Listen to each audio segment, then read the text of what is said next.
Harvey collabore 100% avec l'enquête et il donne tout ce qu'il connaît dans ce qui est arrivé avec tout ban preuve, avec tout ban information qu'il disait. Et mon client, il est dans le droit, s'il a envie, garde le silence. Il est dans le droit, s'il a envie, donne se défense. Mais il ne fait ça, il vient expliquer tout. De A à Z, il vient expliquer tout, il fait la vérité éclatée. Ils ont dit pour faciliter la FCC, faire le travail qu'il y a pour lui faire d'après ce cadre légal. Et pour cela, il demande courage, il montre qu'il est très courageux pour venir expliquer tout ce qu'il y connaît. Et il agit, ils ont dit d'une façon que le pays qui bénéficie de ça. Parce que tout ça, un système qui est là, il explique tout. Qui dit monde qui est impliqué, il explique tout. Tout l'autre qui dit ça mettre dans ce système-là, grâce à tout ce qu'il a expliqué, mettre l'autre dans ce système-là, c'est tout ce qui est là pour dire l'India, d'après ce connaissance et ce information et ce ban preuve qui est là. Aujourd'hui, l'île Maurice sorti grandi, plus facile pour la guerre contre un système, l'autorité elle fait ce travail. Quand on est là, sa qualité d'explication qu'il a donné là. Mon client, il donne tout ban évidence qui est là en ce qui concerne l'involvement du ministre Padayachi. Il vient expliquer tout ce qu'il connaît,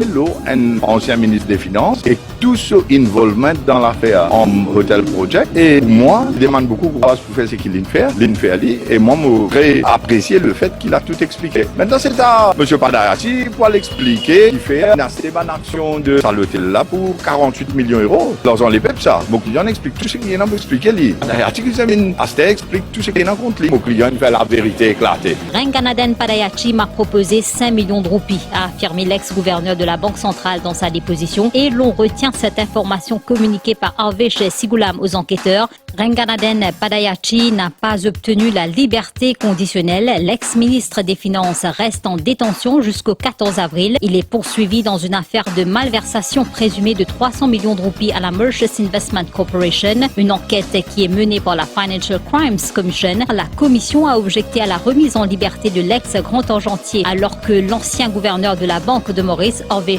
Sigulam, a lui obtenu la liberté conditionnelle. Les interrogatoires dans cette affaire se poursuivent à la FCC. C'est un scandale financier qui secoue les sphères financières et politiques du pays. Tout commence après le Covid-19. Le gouvernement mauricien crée un fonds spécial pour aider les entreprises à se relever. Ce fonds s'appelle la Mauritius Investment Corporation ou alors la MIC. Au début, le fonds est de 1 milliard de roupies, puis l'État injecte encore plus d'argent. Le montant total passe alors à 2 milliards de dollars, ce qui est vraiment énorme.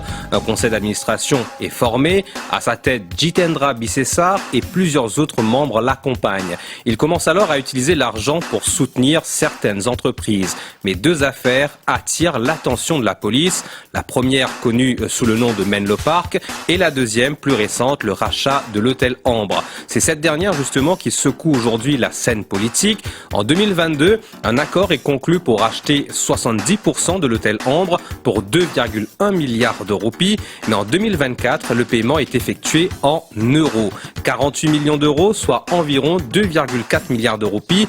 Pourquoi cette différence? Pourquoi ce paiement en euros alors que le fonds de la MIC est en roupies, en pleine pénurie de devises à Maurice à cette époque? Plusieurs évaluations ont été faites, elles ont permis de justifier sur le papier du moins la hausse du montant, mais aujourd'hui la FCC cherche à savoir où sont passés les 300 millions de roupies de différence, une commission déguisée ou alors une surfacturation. La FCC suit la trace de l'argent, c'est ce qu'on appelle un money trail et maintenant les choses s'accélèrent. L'ancien ministre des Finances, Renganaden Padayachi, a été arrêté, son conseiller a été interrogé et selon la police, une conversation importante aurait eu lieu devant lui. Alors l'enquête ne fait que commencer mais une question demeure.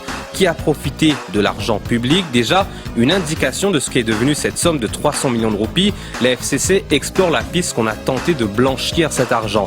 La raison pour laquelle on a vu un représentant du groupe ENL Property être entendu à titre de témoin. Une partie de l'argent allait être injectée dans l'achat d'un titre immobilier, mais la transaction n'a pas eu lieu. La Mauritius Investment Corporation MIC est une société à responsabilité limitée entièrement détenue par la Banque de Maurice.